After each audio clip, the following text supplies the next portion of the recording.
বারাসাত পৌরসভার 17 নম্বর ওয়ার্ডের কাজীপাড়া এলাকায় বৃহস্পতিবার সকালবেলা স্বামী স্ত্রীর মধ্যে একটি তীব্র পারিবারিক আলোচনা চলছিল। এক পর্যায়ে পরিস্থিতি খারাপ হয়ে যায় এবং স্বামী আব্দুল জলিল তার স্ত্রীর ওপর আচরণ করেন, যার ফলে ফাতিমা বিবি গুরুতর অসুস্থ হয়ে পড়েন এবং রক্তাক্ত অবস্থায় পড়ে থাকেন।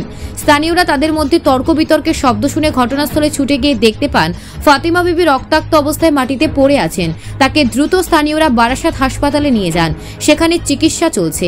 পুলিশের প্রাথমিক তদন্তে জানা গেছে গতরাত থেকে স্বামী স্ত্রীর মধ্যে কিছু মতবিরোধ চলছিল, আর সেই কারণেই পরিস্থিতি তৈরি হয়। বর্তমানে বারাসাত থানার পুলিশ ঘটনাস্থলে উপস্থিত রয়েছেন এবং তদন্ত শুরু করেছে। Bureau report, news prime Times. বোনকে আমার বোনাই মেরেছে চাকু দিয়ে, গালে মেরেছে, পেটে মেরেছে, হাতে মেরেছে, পায়ে মেরেছে, মাথায় মেরেছে। স্বামী স্ত্রীর ভেতরে মনে হয় কোনো ঝামেলা হয়েছে, তার জন্য চাকু দিয়ে মেরেছে আর স্টিলের টুল দিয়ে। এখন বোন হসপিটালে ভর্তি আছে, এমার্জেন্সিতে, অবস্থা খারাপ। এখন সেটা বলতে পারবো না, স্বামী স্ত্রীর ভেতরে কী ঝামেলা হয়ে মেরেছে সেটা বলতে পারবো। আমরা পেয়েছি বাড়ি, মানে সবাই হসপিটালে নিয়ে যাচ্ছিলো, আমরা তাড়াতাড়ি করে পাড়ার লোক ফোন করেছে, তা আমরা হসপিটালে নিয়ে আসলাম।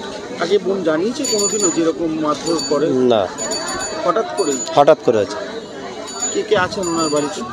ওর বাড়িতে ওর ভাই আছে, বোন আছে, সবাই আছে, মা বাপ সবাই আছে, শাশুড়ি আছে। ডাক্তার কি বললো দেখে? ডাক্তার এখন উটিতে নিয়ে গেছে, এখন হ্যাঁ না কিছু বলা যাচ্ছে না। আপনি দেখেছেন বোনকে নিজে? কি অবস্থায় রয়েছে? সিরিয়াস অবস্থায়। কোথায় লেগেছে? কোথায় কোথায় লেগেছে? মাথায় লেগেছে, পেটে লেগেছে, পায়ে লেগেছে। পেটে কি কুটিয়েছে? ছোট ভাই আছে চাকু মেরেছে। আপনার নাম? জাফর। কি ঘটেছে? ঘটনাটা ঘটেছিল গিয়ে আমরা যখন গিয়েছি তখন দেখছি কোনো চাকুর আঘাত আছে, এখানে পেটে আছে, আর লোহার টুল দিয়ে মাথায় মারা হয়েছে, তো মাথায় গেঁথে গেছে লোহার টুল।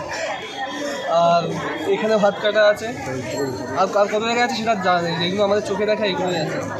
কে মারলো? মারলো ওনারই স্বামী। কেন হঠাৎ এরকমভাবে মারলো কেন? ওখানে প্রায় মানে ওনাদের ঝামেলা হতে থাকে, তো কেউ ওটা ফলো করেনি। ভেবেছে এমনি ফ্যামিলির কোনো ঝামেলা, তো কেউ ওটা ফলো করেনি। তো যখন বেশি হয়েছে একজন দেখে সবাইকে রাখলো, তো দুজন ছেলে গিয়ে বাদ করেছে। এখন কি অবস্থায় আছেন? এখন কন্ডিশন খুব একটা ভালো নেই, তো এখন ওটিতে আছে। কি নাম ওনার? ফাতিমা বিবি। বাড়ি কাজীপাড়া। ওনার স্বামীর নাম? স্বামী আব্দুল জলিল।